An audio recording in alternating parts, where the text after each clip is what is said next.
As the federal shutdown continues, SNAP benefits are expected to stop come Saturday. And that has local food pantries on high alert. Here to talk more about that is Major Annette Lock with the Salvation Army of Buffalo. Major Lock, thank you so much for being here. Thank you so much. It's great to see you both today. I see this as perhaps a two-pronged problem and one that no one really wants to face. One, you're running out of supplies to feed the current need. True. And the potential for after Friday, the need could be growing. Right. What do you do? Yeah, that's a great question. Well, we depend on this community greatly for being able to meet the needs that we're seeing in the community. This is traditionally the highest numbers are starting to go up anyway. We're hitting the holiday season. People are starting to prepare. So we are already ramping up for larger numbers. But as you're saying, we're having a really hard time keeping the shelves stocked. And now, even as the threat of those benefits not coming in this weekend as they should, people are already trying to prepare. Yesterday, we had record numbers out our door, and we served as many as we could. The shelves were literally bare. We had to turn people away and send them to other pantries because we ran out. So we're really looking for assistance right now, being able to meet this need. It's already happening. It is. Oh my goodness. It is. How many food pantries do you guys oversee? Yeah, so the Salvation Army Buffalo Area Services has 3 in the city, one on the east side, west side, and right on Main Street at our complex. We also have a center in Tonawanda on Broad Street, Niagara Falls, and Lockport in the immediate area that also have food pantries available. People may be seeing this and thinking, oh, listen, times are tight for everybody here. I'm sure we all have been in this situation before, but Major Lock, has the Salvation Army, have local nonprofits faced these kinds of headwinds, at least in recent memory? Yeah, well, we've faced emergencies before. We faced food shortages during COVID, during disaster times. We see these things come up. We make it through. Everybody pulls together and we help each other. I think this is kind of unprecedented right now. People are already struggling. They're having to make really difficult decisions between the high cost of rent and the rising cost of nearly every basic need that they have to pay for.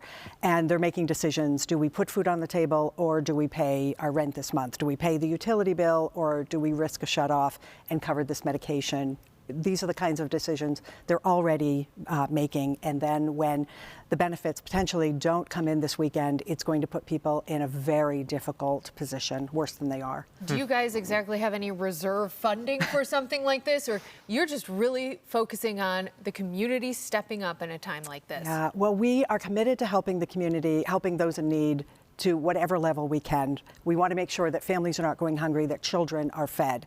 So we will make sure that happens. We don't really have reserves for that necessarily. We pull just like a household would. You have to decide where you're going to allocate your resources, and across all of the programs that the Salvation Army runs, we pull for the emergency, we do what we need to do, but we're really depending on the community to help and to really pull all of us through being able to meet the need right now. The community, thankfully, historically has stepped up when times are tough. So if folks are watching, how can they help? I imagine there are a variety of ways. Yeah, so there are some things. First of all, if you're in need, Feed More Western New York has a wonderful resource listing all of the food pantries, community meal programs.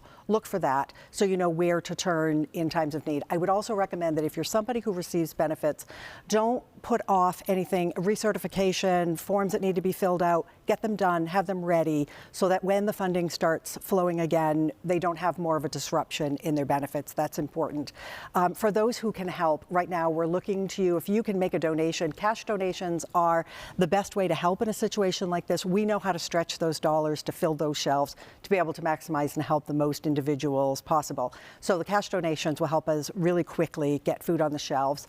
We also are happy to accept non-perishables, rice and beans and soup and vegetables and pasta and sauce and proteins, peanut butter and meat in cans. Those kinds of things make a big difference. And so drop those off at your local food pantry or any Salvation Army location. We will humbly accept those and be able to get them right out to the community who needs them. So they can show up right to your door and drop those donations off. They can. All right, very good. Do you know about how many people you serve in a day or a week, perhaps, at your places? Yeah, it averages or changes throughout the month depending on the time of benefits, et cetera. But we serve through our 3 food pantries in the community, about 1,900 individuals a month. We're already seeing that increase as we're moving from October to November. And of course, as I said, we're moving into that, what is traditionally the busy season to begin with. But about 1,900 individuals receive food through these 3 food pantries. Can you give us your address really quick? The Main Street Yes. address is your main headquarters if people want to drop off food or potentially make an in-person cash donation. Yes. So the food pantry is located at 1,000 Main Street, right in off Main Street, across from the medical corridor. That's where one of our main food pantries is located. Somebody can come right in there. Our administrative offices are at next door at 960 Main Street, and we are grateful for any assistance that can be made. Major Annette Lock of the Salvation Army of Buffalo, thank you so much for doing what you're doing. We are going to continue to cover this story, folks, because clearly the need is there and it is only growing. We're going to depend on the community for the help. Thank you so much, Major. Thank you very much. Major, thank